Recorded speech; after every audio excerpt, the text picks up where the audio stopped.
अब न चली मन मानी तोहार पिया, अब न चली मन मानी तोहार पिया, अब न चली मन मानी तोहार पिया।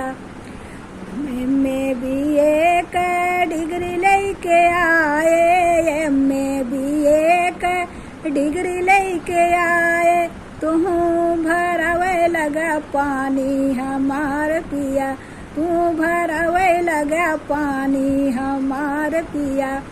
अब न चली मन मानी तोहार पिया, अब न चली मन मानी तोहार पिया।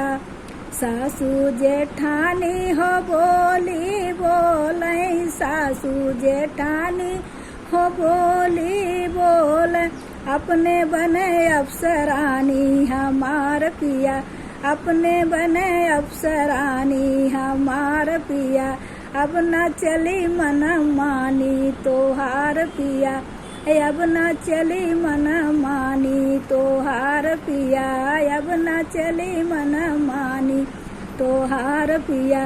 चर चर लड़िका कहम महतारी, चर चर लड़िका कहम महतारी, कमवा करत तोहरे घरे बूढ़ानी हमार पिया, कमवा करत तोहरे घरे बूढ़ानी हमार पिया। अब न चली मन मानी तोहार पिया, अब न चली मन मानी तोहार पिया, अब न चली मन मानी तोहार पिया। हाय दोस्तों, यह चुटकुला गीत कैसा लगा कमेंट करके आप लोग ज़रूर बताएं, और लाइक और सब्सक्राइब ज़रूर करें, कमेंट करके बताएं कैसा लगा। धन्यवाद।